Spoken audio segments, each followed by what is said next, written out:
Radar ANEFAC.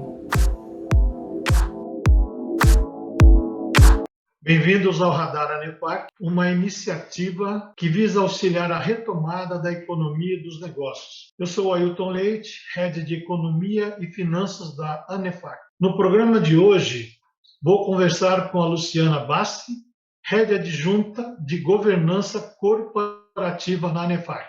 Luciana, seja bem-vinda. Bom dia a todos, muito prazer.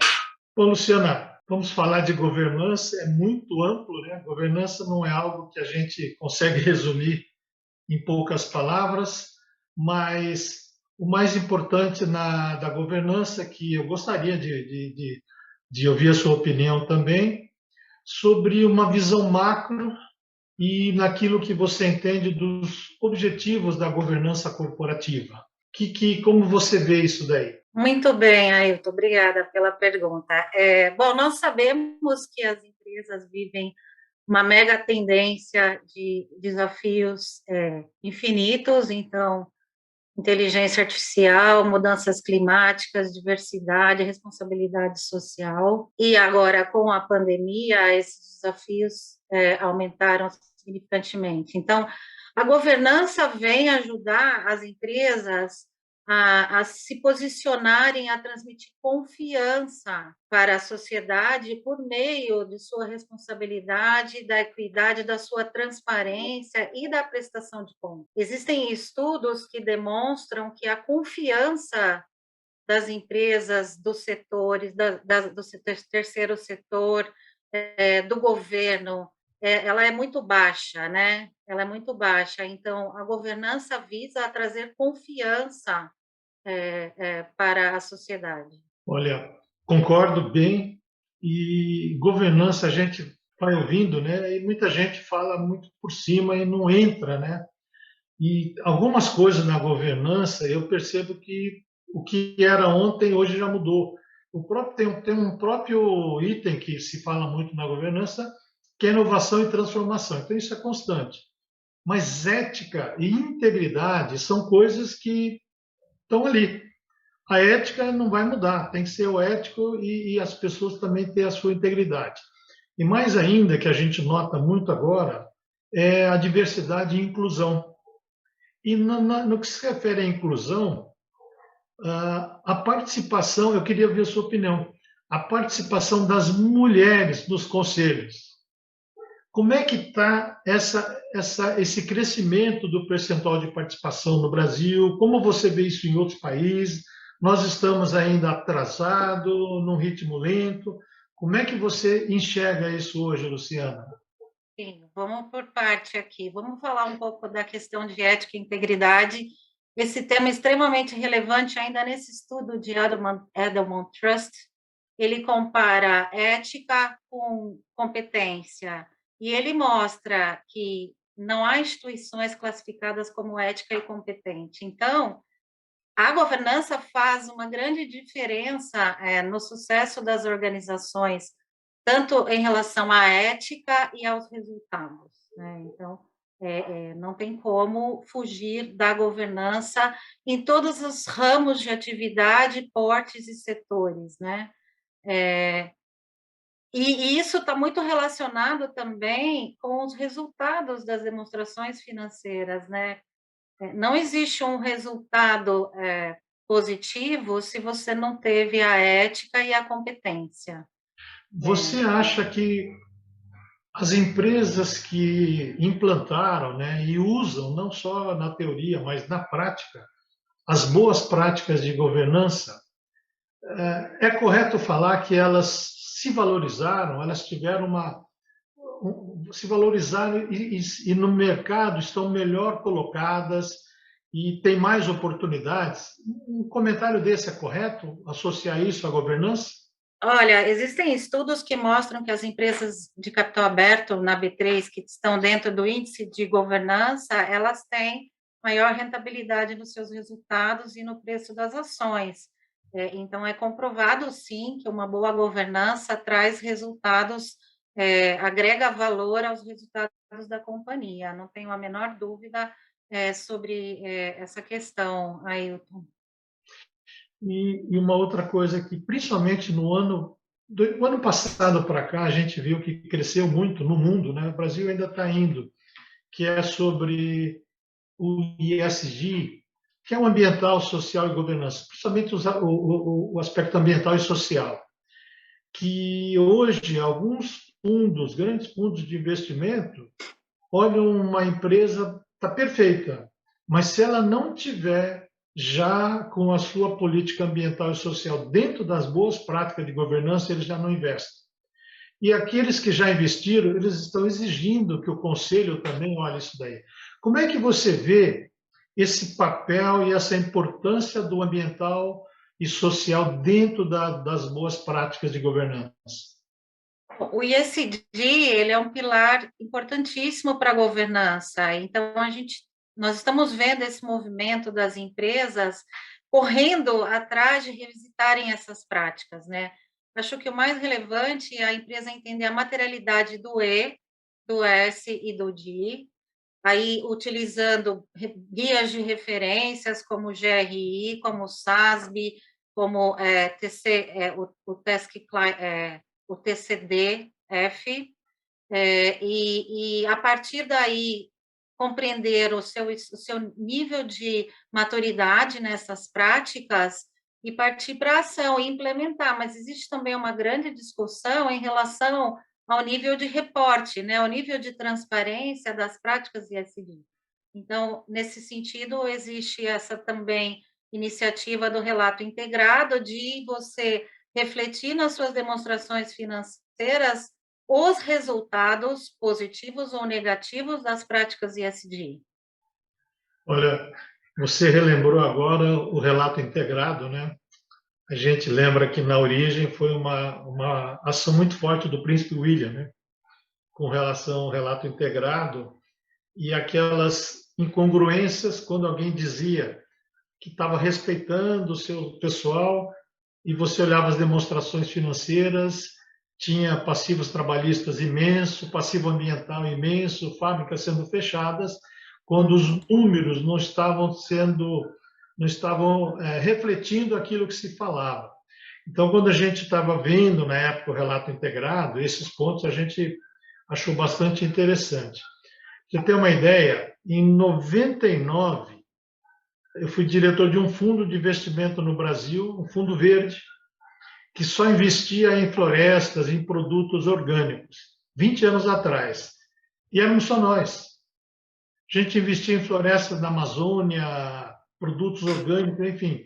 Mas era uma linguagem que a gente às vezes se sentia estranho, né? Parecia que a gente estava falando uma coisa de maluco.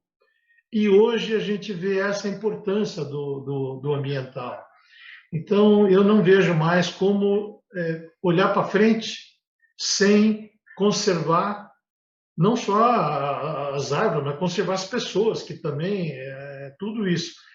E dentro de uma organização, dentro de uma empresa, dentro da lei, mas dentro dessas boas práticas de governança. Então, quando se fala do ambiental e social, eu sou um fã de carteirinha, né? Já vivo isso há mais de 20 anos. Agora, sobre a governança que entrou nas empresas familiares, que é sempre um núcleo ali, é coisa de irmão, de parente, e as regras era aquilo que o pai mandou e tudo mais. Como é que você vê hoje nas empresas familiares a governança? Eu vejo que existe um alto engajamento na melhoria desta governança. O próprio IBGC tem uma pesquisa de maturidade de governança em empresas familiares, então existe um movimento forte, sim, de profissionalização e de implementação dessas práticas. Eu vejo com bons olhos, sim. Por quê? Porque as empresas familiares, elas também têm ansiedades por crescimento e elas sabem que um caminho importante é você demonstrar para a sociedade, né, para partes interessadas, a boa governança. Então, eu vejo com muito bons olhos, tanto em empresas familiares, quanto também em startups scale-ups, quanto também em outros setores, como o setor da saúde, que é um setor também que vem crescendo as movimentações em relação à melhoria de governança. E aqui, aproveitando a sua pergunta inicial sobre as mulheres em conselho, na última pesquisa, da Spencer Stuart de 2020, ela demonstrou um percentual de 11,5% ainda de mulheres em conselhos, com um crescimento bastante pequeno em relação a 2019, que éramos 10,5%, e 2018, 9,4%. E existem outros estudos que justificam esse baixo índice de mulheres, porque a maioria dos boards são formados por C-level, por CEOs, por CFOs que já vinham homens, né? Então, eles se mantêm nessas posições. Mas existe muitas iniciativas em relação a isso, existe o selo Women on Board, que premia empresas que colocam as mulheres em conselho. Existem iniciativas de várias entidades, como IBGC, IFC, WCD, a própria Spencer Stuart, de elaboração de uma carta ao mercado pedindo diversidade. Nós temos visto recentemente a movimentação de conselhos com muitas mulheres entrando em conselhos de multinacionais. Então, é o caminho, né? Eu acho que é o caminho que tá acontecendo, sim. Bom, você como não é só teoria, né? Porque você é conselheira, coordenadora de comitê de auditoria. Quando você foi pela primeira vez para um conselho, você sentiu ainda alguns obstáculos? Você sentiu tratamento diferenciado? E hoje, como é que é essa sensação? Existe ainda? Eu acho que existem vários movimentos. As empresas que estão nesse movimento de diversidade é porque ali esse tema já foi aceito e bem visto. Então, eu acho que a receptividade está sendo muito positiva. Eu tenho a sorte de estar em uma empresa cuja presidente do conselho é mulher e então é um grande exemplo de presidente de conselho. Mas as empresas que ainda não estão se movimentando com relação à diversidade de conselhos ou ainda não aceitaram, né, elas ainda têm muita resistência. Então, eu creio que uma mulher, ao chegar nesse grupo que é mais fechado, ela realmente vai enfrentar diversos desafios, né? Eu já ouvi relatos de conselheiras, sim, que quando elas estavam num conselho participando de uma reunião, as pessoas praticamente não as ouviam, ou as pessoas as interrompiam, mas eu vejo com muito bons olhos essa mudança. Eu acho que nós estamos entrando num outro patamar, sim, ainda que devagar. É, eu acho que num futuro não muito longínquo, nós vamos estar inverso, a gente vai estar pedindo para aumentar os homens do conselho, né?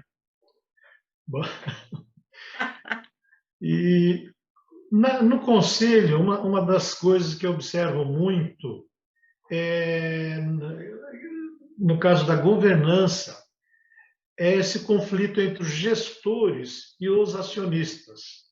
Quando o acionista, às vezes, em alguns casos, meu objetivo é um cifrão, é lucro. E o gestor também ou fica nisso, ou ele quer trazer algumas outras coisas. Quando a gente fala do social, você não consegue medir lucro. Não está para ali. Como é que hoje você vê essa gestão, essa convivência dos gestores e dos acionistas? Então, eu gosto de falar um pouco sobre os papéis dos órgãos societários que compõem, né? Então, quando a gente fala dos acionistas, existem as assembleias gerais para deliberar e expressar a vontade dos sócios. A diretoria está lá para executar a vontade dos sócios. E aí entra o papel fundamental do conselho de administração e do conselho fiscal. O conselho fiscal, ele fiscaliza a execução da vontade do sócio. E o conselho de administração delibera pelo melhor direcionamento para os negócios da companhia. Por isso a importância que esses mecanismos de conflito estejam bem definidos. Então, a empresa precisa ter as políticas relacionadas a conflito de interesse, transações com partes relacionadas, ela precisa aplicar esses conceitos nas suas decisões do dia a dia. Isso é muito bom. Bom, Luciana, infelizmente o nosso tempo é muito rápido. E aproveitamos a convidar vocês a participar do simpósio da NEFAC, Rumos da Governança Corporativa no Brasil, que vai acontecer agora na sexta-feira, dia 28, às 9 horas. E teremos a presença do diretor-geral do IBGC, o senhor Pedro Mello, e o Andrew Frank Stoffer, que é o CEO da empresa de América Energia. A Luciana também vai estar participando com a gente. O importante nesse evento é que nós vamos estar falando das teorias, das regras da governança e o empresário que adota isso em sua empresa. Então, tem o caso da teoria e a prática, é essa combinação que vai ser discutida. Esperamos todos vocês lá. Obrigado, Luciana. Obrigado, Anefac. Mais uma vez, gostaríamos de agradecer a participação de todos e não percam, inscrevam-se que será uma grande discussão e um grande debate. Muito obrigado. Radar Anefac.